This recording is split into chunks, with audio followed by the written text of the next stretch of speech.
untamed and uncut. In the wild, lions are the most savage hunters on the planet. They crave red meat and eat up to 25 pounds a day. A 300-pound lion can easily take down an 800-pound water buffalo with a single swipe of his powerful paw.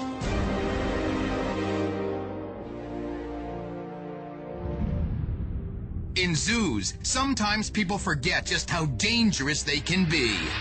Until you see this. It's one of the most horrific animal attacks ever caught on tape. A zookeeper mauled by two hungry lions. It's a scene no one here will ever forget. The tragedy takes place at New Zealand's Wellington Zoo. Bob Bennett has been a keeper here for 19 years and never been hurt. Until today. It happens in a split second as Bob goes in to feed two young lions, Malik and Zulu. The terrifying attack happens seconds after Bob enters the enclosure to feed the big cats.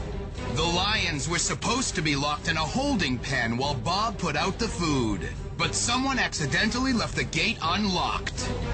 The 250-pound cat smelled the food, started pawing at the gate, and were able to throw it open and run through. But why would the lions attack a peaceful zookeeper who had been feeding them for over 2 years?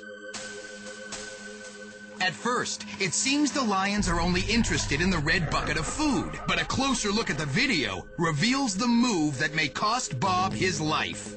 It's right here. Bob simply trips. When Bob trips, he becomes vulnerable, and their animal instincts kick in. Fellow zookeepers are on scene, but they do not have a tranquilizer gun. They know if they go in the pen, they may suffer the same fate as Bob. All anyone can do is watch and pray, but it does not look good. Bob lays motionless as the lions stand over his body. The zookeepers are finally able to distract the lions long enough to pull Bob out and rush him to the hospital. Bob remains in the hospital for 3 days and undergoes multiple surgeries on his neck and face. But incredibly, he does survive. I didn't want to go. Too young to die. Now, in his first television interview since the attack, he talks about the day he nearly died. I could feel his teeth going into my shoulder blade, and for some reason the first thing that came into mind was, that's it, I'm gone. Bob believes he was spared because of something he was trained to do in case of an attack. Simply play dead. After a period of time, it will let go if it gets disinterested in you. Bob spends 3 months in physical rehab, and he eventually leaves his job as a zookeeper. But he is sure the lions were not at fault. They're animals. They were doing something that's just a natural instinct for them to do, and I don't blame them for any of it.